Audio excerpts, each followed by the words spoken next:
feminicidas, infanticidas y violadores no obtendrán detención domiciliaria ni libertad condicional. Son dos de las nuevas medidas que precisamente rigen con una nueva ley a favor de las mujeres, de los niños, de las niñas, de los adolescentes y en contra de la violencia.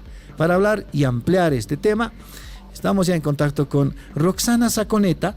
Ella es directora general de Prevención y Eliminación de toda forma de violencia en razón de género y generacional. Buen día, Roxana. Le saludan Rubén Atahuichi y Ana Rosa Guzmán. ¿Cómo está?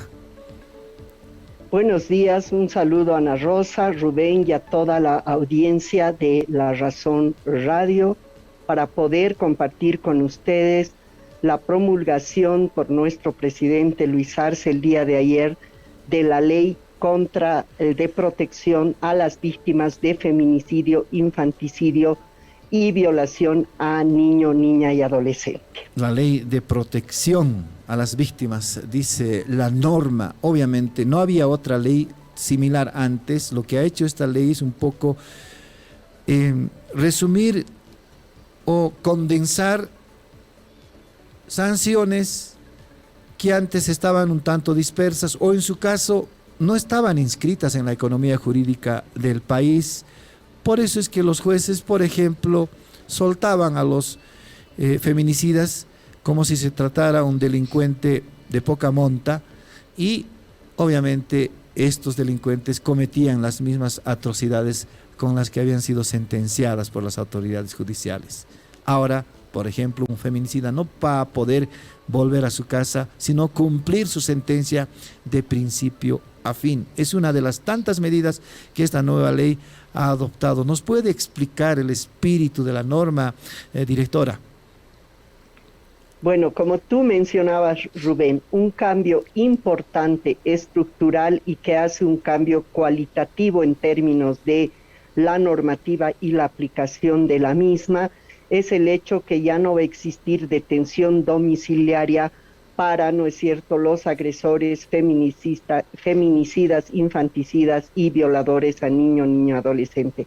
Ese es un elemento central porque así permite el cumplimiento de la sanción, el cumplimiento de la pena y también evita la impunidad. Otro elemento central es que estos delitos ya no son, serán imprescriptibles, es decir que la sanción se mantendrá y será imprescriptible independientemente del factor o causa y que no ocurra como ha estado ocurriendo, ¿no es cierto?, y se ha recapturado 21 feminicidios a través de la tarea que ha realizado de manera importante la Comisión Interórganos instalada el 4 de febrero por el presidente Arce a la cabeza, la ministra Prada, el Ministerio de Justicia, el Ministerio de Gobierno y el órgano judicial, que ha permitido hacer una intervención en los 18 juzgados penales. Es importante que hoy este tipo de delitos sean imprescriptibles. Dos elementos que también son fundamentales, Ana Rosa y Rubén, es el hecho de que el delito de consorcio va a subir la pena de 5 a 10 años, ¿no es cierto? Y esto está referido al hecho de que el delito de consorcio cuenta, ¿no es cierto?, se refiere en realidad a que fiscales, policías y la administración de justicia actúa contra la víctima. Es fundamental este elemento porque así personas que no tienen conciencia y mercantilizan la justicia van a ser sancionados. No es el caso de todo el órgano judicial, hay jueces, juezas, fiscales y personal de administración de justicia, operadores que realmente actúan en el marco de la norma y con los principios que manda también nuestra Constitución Política del Estado. El otro elemento es que el delito de prevaricato de 8 años va a subir la pena a 20 años. Y esto es fundamental para evitar, ¿no es cierto?, el mal uso de la aplicación de la justicia. Y lo importante de la norma, que es integral, que es estructural, una medida realmente estructural en términos de incorporar la obligatoriedad para que la formación en las escuelas de jueces, fiscales, ¿no es cierto?, incorpore la perspectiva de género. entendida no solo como concepto en la sensibilización de la aplicación para juzgar los delitos de violencia, sino entendida en el sentido de permitir alcanzar un cambio de conducta en la ciudadanía, la construcción de una conciencia ciudadana que nos permita desnaturalizar la violencia. Creo que tanto desde el lugar que ocupamos, pero también como ciudadanas y ciudadanos, cada uno y cada uno de nosotros, y la sociedad, tenemos que hacer esta suma de una tarea de corresponsabilidad. Lamentablemente nuestra sociedad ha naturalizado la violencia y esta norma permite avanzar en la construcción ciudadana. Pero también, Rubén, Ana Rosa, es bueno mencionarles que este es el resultado de un proceso, de un trabajo colectivo, interórganos, como lo mencionaba el ministro Lima ayer en su intervención, conjuntamente la Asamblea Legislativa Plurinacional, pero sobre todo, ¿no es cierto?, la necesidad que articula de este trabajo integral, que es un mandato que nos ha dado nuestro presidente, el trabajo interministerial es integral, que involucre las acciones de manera colectiva. Y responde también a un proceso, Rubén, es una norma nueva, de avanzada, yo diría de contexto siglo XXI, sí, post-pandemia, pero responde también a un proceso de experiencias que van desde la aplicación de la 348, la modificación con la 1173, la 1226, un conjunto de normas conexas que nos permitan realmente evitar la impunidad en la justicia. Señora directora, ayer se escuchaba a la Asociación de Jueces también hablar respecto a esta nueva ley de protección y algunos la rechazan. ¿Cuál es la posición que ustedes ven respecto a esto? Bueno, yo considero, ¿no es cierto?, y creo que la tarea colectiva que debemos asumir como corresponsabilidad de todas y todos los y las bolivianas en territorio nacional va a ser a una respuesta que esté ligada a nuestra conciencia, a nuestros principios y a nuestros valores.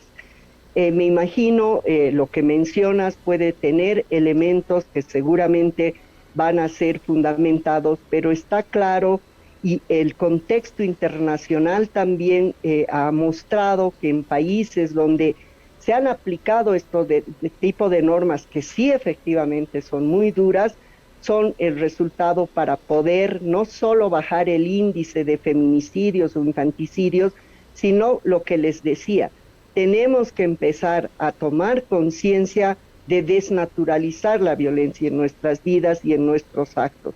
Y eso pasa no solo por la tarea que nos toque independientemente del lugar en el que estemos, del momento que nos permitan, ¿no es cierto?, aportar, sino también desde nuestras propias casas, desde nuestra propia forma de relacionarnos. Entonces, obviamente creo que las personas, las organizaciones en el ámbito de la justicia, en ese marco, ¿no es cierto?, de una conciencia colectiva ciudadana, va a tomar las acciones y tareas en el marco de la normativa. Ahora, entendemos nosotros que se ha llegado a la aprobación y promulgación de esta ley, por lo menos en el caso de los jueces, es porque ha habido experiencias ingratas, en sentido de que algunos delincuentes, hay un ejemplo muy claro, como Richard Choque, han sido beneficiados por jueces, fiscales, por abogados, por forenses.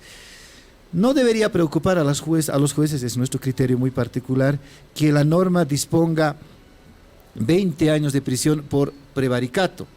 La norma es clara, entendemos así, porque dispone inicialmente que un feminicida, un infanticida o un violador no tendrá derecho a detención domiciliaria. ¿Qué trámite tendría que hacer un delincuente de esa naturaleza respecto de esta medida cautelar? Segundo, no tendrá derecho a a libertad condicional. No hay por dónde perderse. No puede un delincuente de esa naturaleza estar tramitando esto ante un juez. Si el juez lee la norma, al principio obviamente va a rechazar cualquier trámite en ese sentido y no se va a involucrar en un presunto delito de prevaricato. Así de clara es esta norma, por lo menos nosotros entendemos así, porque otra cosa sería que se dé opción a que el delincuente pudiera en algún momento, o en su caso el feminicida o el infanticida, obtener libertad condicional o detención domiciliaria. Ahí sí, como antes pasaba, pero ahora no. Simplemente no tiene derecho a estos dos elementos jurídicos que muchas veces acuden algunos sentenciados. ¿Cree así, directora? Precisamente, Rubén, me parece importante, a colación de lo que analizas y comentas, ¿no es cierto? Es el hecho, y tú lo has dicho con mucha claridad, el ejemplo este de desgaste de la justicia. Hoy está preso el juez Halcón. La intervención a los 18 juzgados penales ha sido fundamental, y algo es real, y tú lo has mencionado. Todo aquel juez, fiscal, personal de justicia, el marco del delito de consorcio que antes alcanzaba, ¿no es cierto?, para jueces, fiscales, etcétera, hoy se amplía también al personal de apoyo de justicia, trabajadores sociales, médicos, que ya se ha aplicado desde la comisión, desde la intervención en el juzgamiento al juzgado del juez Halcón, ¿no es cierto? No solamente está preso él, está la trabajadora social, el médico. Entonces, evita estas medidas cautelares que benefician a los feminicidas, infanticidas y niños, adolescentes, por malos operadores de justicia que han aplicado la norma en su beneficio y han permitido que feminicidas con 30 años de cárcel y pena establecida estén fuera. Por eso también se ha recapturado a 21 feminicidas. Entonces, la norma, tú lo has dicho, es clara, y como ciudadanas y ciudadanos, independientemente del lugar en el que estamos, tenemos que cumplir con la normativa en el marco de nuestra Constitución y las leyes establecidas que van a permitir a la larga, y ese es el sueño colectivo, es parte de la consolidación del Estado plurinacional de Bolivia, descolonizado, despatriarcalizado, generar cambio de conductas en la sociedad. Directora, ahora obviamente una preocupación constante a la hora de promulgar leyes es la socialización por un lado y segundo la reglamentación. ¿Cómo se va a trabajar en estos dos elementos de la aplicación de la norma? Y una preguntita más adicional a esto, ¿es retroactiva la norma porque hay casos de feminicidas con sentencia que están con libertad domiciliaria en estos momentos? Usted debe tener el registro después de este trabajo de la Comisión de Revisión de Casos de Feminicidio e Infanticidio. ¿Cómo se va a hacer en esos hechos? ¿Los van a volver a las cárceles a estos feminicidas que están sentenciados pero gozan de libertad, o decir detención domiciliaria, por ejemplo? Dos elementos centrales, Rubén, y que también la comisión ya ha estado realizando y lo ha presentado en su informe final hace 3 semanas, ¿no es cierto? La norma va a alcanzar el tema justamente para aquellos feminicidas, infanticidas que estén con detención domiciliaria. En todo caso, ya la comisión ha recapturado a 21 feminicidas, ha revisado los casos, ¿no es cierto?, de sentencias de 20 o más 30 años que estén con detención domiciliaria. Es decir, que ya la comisión ha realizado esta tarea, que esta normativa, que además en esta interrelación integral entre Asamblea Legislativa y la comisión, ha generado esta normativa. Por lo tanto, en los casos específicos de estos delitos va a alcanzar, ¿no es cierto?, el tema de la retroactividad, que ya se ha estado aplicando. Por eso la comisión ha recapturado a 21 feminicidas. Por el otro lado, el tema de la reglamentación es una tarea que ya se ha iniciado el trabajo. Obviamente, las instancias competentes están realizando esta tarea. Es fundamental, algo que es histórico, es que esta norma primero ha sido sancionada, ¿no es cierto?, en la Asamblea Legislativa con más de 2/3. Segundo, el 1 de julio se ha sancionado en la Asamblea y el 4 de julio se ha promulgado, y el día de hoy esta norma está siendo publicada por la Gaceta Oficial. Entonces, Eso muestra el compromiso colectivo de nuestras autoridades, de nuestras autoridades electas en términos de luchar y erradicar la violencia en el país. Ahora, después de que incluso se ha puesto a trabajar esta comisión de varias entidades y órganos del Estado, han llamado la atención algunos casos. Uno de ellos, por ejemplo, del caso de feminicidio de Andrea Aramayo, cuyo presunto autor sentenciado, Williams Kushner, está bajo detención domiciliaria. No es que con los 21 reaprendidos se ha cumplido la tarea. Hay todavía feminicidas en distintas ciudades, en distintos juzgados, que están cumpliendo por mandato de estos detención domiciliaria. ¿Qué se va a hacer en estos casos? ¿Es posible levantar un inventario de estos casos? ¿Pueden las familias de las víctimas acudir a alguna entidad del Estado para llamar la atención sobre esta preocupante situación? Así es, Rubén. Si bien la comisión ha presentado su informe final, el Servicio Plurinacional de Atención a la Víctima, el SEPDAVI, ¿no es cierto?, es la instancia técnica que operativiza todas estas acciones. El Servicio Plurinacional de la Mujer, ¿no es cierto?, y la despatriarcalización, que preserva y tiene como una tarea fundamental la lucha contra la violencia hacia la mujer y a la niñez, también son dos instancias donde pueden recurrir.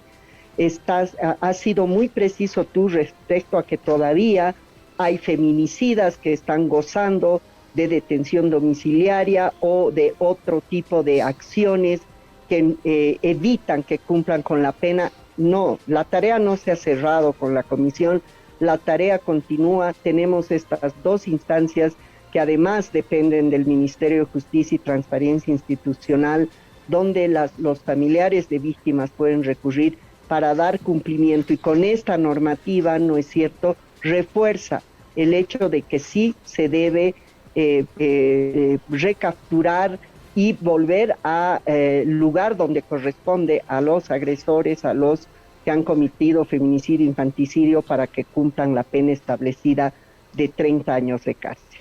O sea, las víctimas o los familiares pueden acudir a estas dos oficinas del Ministerio de Justicia para tramitar su caso, porque uno tiene que peregrinar por los juzgados y no consigue nada, encuentra con que jueces siguen favoreciendo a feminicidas, a infanticidas, y es el ejemplo claro de Kushner, por ejemplo, que nosotros conocemos.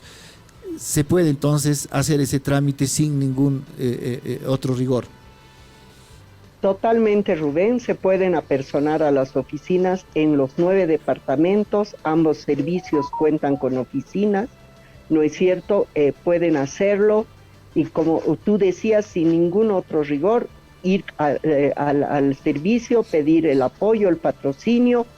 Hay normativa que establece, ¿no es cierto?, el patrocinio para todas aquellas personas que no cuentan con un abogado, obviamente.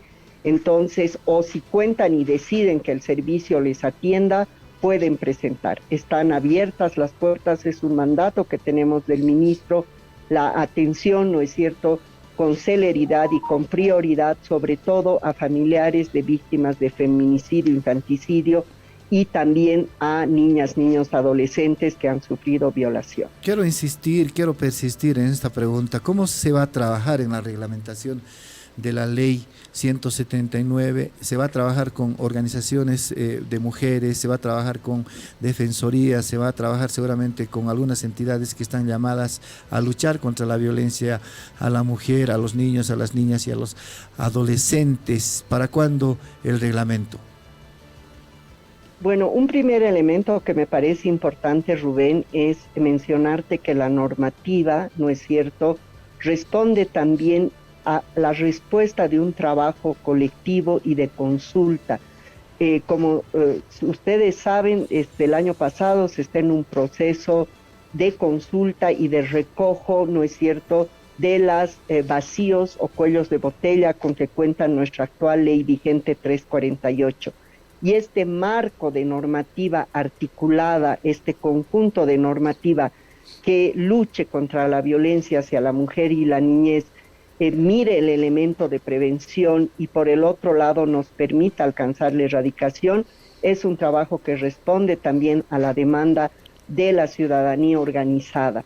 El reglamento es un trabajo que se va a realizar de manera colectiva, ¿no es cierto? Como le digo, ya han empezado, tenemos varias instancias al interior del Ministerio de Justicia que tenemos nuestras propias tareas y competencias y se está empezando el trabajo y lógicamente siempre va a ir en consulta con las organizaciones sociales, con los colectivos, con las asociaciones, ¿no es cierto?, que la ciudadanía está organizada en términos de la necesidad de coadyuvar también en mejorar en normativa y política pública que nos permita desnaturalizar la violencia en nuestra sociedad y erradicarla también en la vida de cada una y cada uno de nosotros. Directora, una de las observaciones a la ley 348 precisamente planteaba la imposibilidad de que la norma sea aplicada en algunos ámbitos, por eso que se planteaba también la modificación de la ley 348. Esta ley más bien nueva, la 179, responde a esas expectativas, atiende estos vacíos que tenía la ley 348, o hay posibilidad de que específicamente la ley 348 pueda sufrir alguna modificación en adelante, porque precisamente hay petición de colectivos, de mujeres, de entidades de derechos humanos a esta norma. Ahí me gustaría clarificar dos aspectos. Por un lado, esta norma suma al conjunto de normativas que mejoran la aplicación de la 348. Un elemento central de esta ley promulgada el día de ayer por el compañero presidente Luis Arce es el hecho que esta norma específica para los delitos de feminicidio, infanticidio, violación a niño, niño adolescente, establece una serie de medidas estructurales que van a ir en miras a evitar la impunidad. ¿No es cierto? Que la justicia realmente sea para todos, pero además responda con sentencia y con respuesta pronta a las víctimas. Y tres, ¿no es cierto? Que ayude a bajar la carga procesal. Suma como un conjunto a mejorar lo que va a ser la modificación, en realidad el fortalecimiento a la ley 348. Ese es un proceso que está en camino. Es una tarea que se la viene trabajando en coordinación con las organizaciones, los colectivos de mujeres. Esperemos prontamente darle también a la ciudadanía y a la población una noticia como el día de ayer tan importante en cambios estructurales en leyes que permitan alcanzar la erradicación de la violencia. Directora, el otro día hablábamos con la senadora Velasco también sobre el mismo tema de esta ley de protección. Habíamos hablado que también hay un tema y un problema con los SLIMs municipales y también con los defensores del pueblo, porque no tienen diferentes lugares de acogida o lugares donde las personas puedan ir a sentar su denuncia o puedan ir para que les ayuden. Esta ley de protección, ustedes como Ministerio de Justicia, ¿están viendo la forma de coadyuvar estos trabajos para que justamente la víctima pueda tener mejor solución, mejor respuesta, no solamente de los SLIMs ni de defensores de pueblo, sino también de la policía, que en muchos casos ellos son los que los vuelven a derivar a sus lugares? Mira, Ana Rosa, has tocado un tema que me parece fundamental y que entiendo por el espacio que han tenido con la senadora Virginia Velasco, además compañera exministra de Justicia, permite asentar algo que me parece fundamental y que desde nuestro gobierno, por instrucción de nuestras autoridades, ¿no es cierto?, realizamos. Y es el hecho de que estos procesos tienen que ir en consulta necesariamente con los colectivos, las organizaciones. La necesidad, lo mencionaba Rubén, de socializar ya la normativa aprobada, sobre todo en general a la ciudadanía. Por eso, no es cierto, por instrucción de nuestras autoridades, desde el día de ayer, la viceministra de Igualdad de Oportunidades, la directora del Servicio Plurinacional de la Mujer y la Despatriarcalización, el señor ministro y varias autoridades, la viceministra de consulares, de Cancillería, estamos en la tarea de poder socializar a través de los medios en alianza estratégica con ustedes esta normativa. Es fundamental no solo la socialización, sino cómo articulamos este conjunto de normativas que realmente permita llegar a la aplicación y a la solución pronta en el caso de estos delitos. Entonces, Ana Rosa, como te mencionaba la senadora en esta tarea importante que se está haciendo respecto a cómo mejoramos la atención de los SLIMs o las defensorías de la niñez, pasa por la necesidad de la articulación también colectiva con los gobiernos municipales.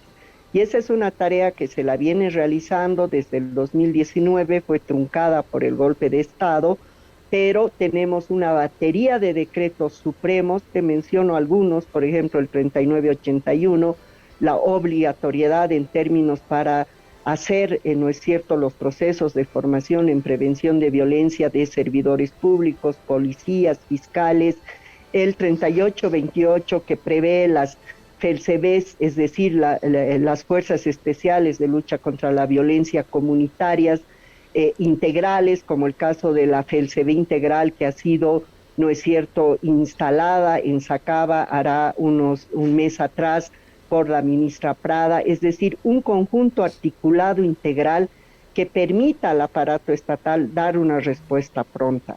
Y también que los SLIM fortalezcan, y esa es una tarea desde los propios municipios, que los presupuestos establecidos y asignados por el decreto 4112 que eleva el IDH en favor, ¿no es cierto?, de presupuestos para los municipios para aplicar en lucha contra la violencia, en prevención contra la violencia y en proyectos y programas, ¿no es cierto?, de género, se establezcan y se gasten para eso y no sean gastados para otras acciones, ¿no es cierto?, que a veces en algunos municipios lo han estado haciendo.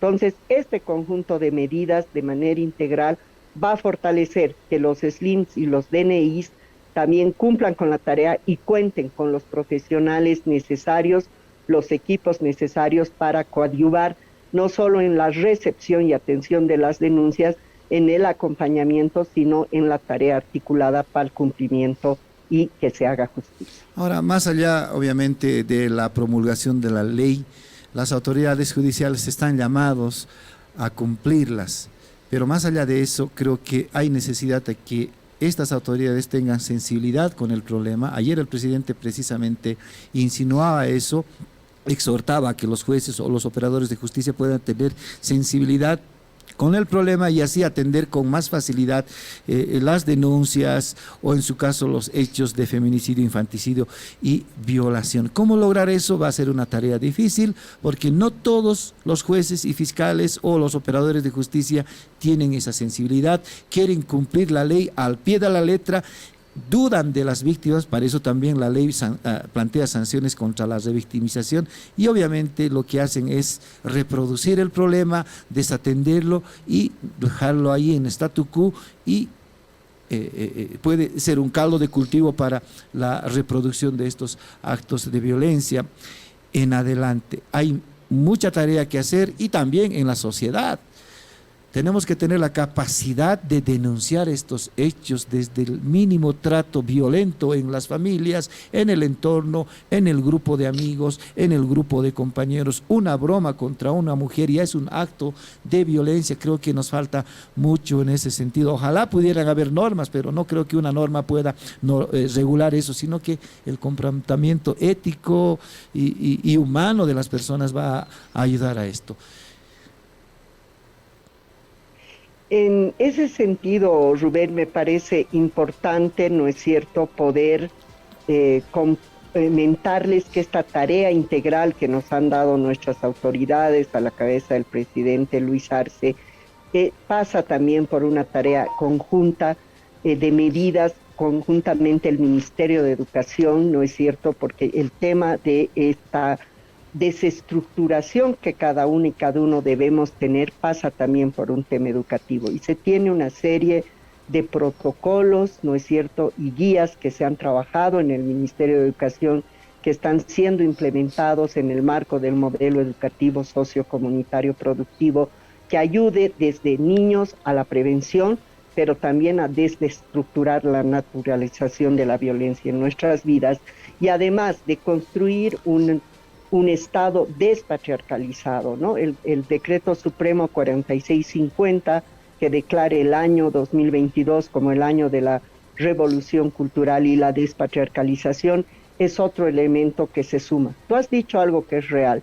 Probablemente una norma o varias normas no van a lograr estos cambios de conducta. Eso pasa por el tema de educación, que es parte de la tarea que se está realizando de manera integral, pero también algo es real. Si cada uno y cada uno de nosotros no cambiamos nuestras conductas, y tú mencionabas como ejemplo el tema de que una broma con un sentido machista, con un sentido lascivo hacia una mujer o a una niña, es ya una conducta, ¿no es cierto?, de violencia, tiene que ser modificada, y eso pasa también porque cada uno y cada una de nosotras hagamos la tarea. Por eso siempre digo y considero que es una corresponsabilidad entre el Estado, la sociedad y la ciudadanía erradicar la violencia.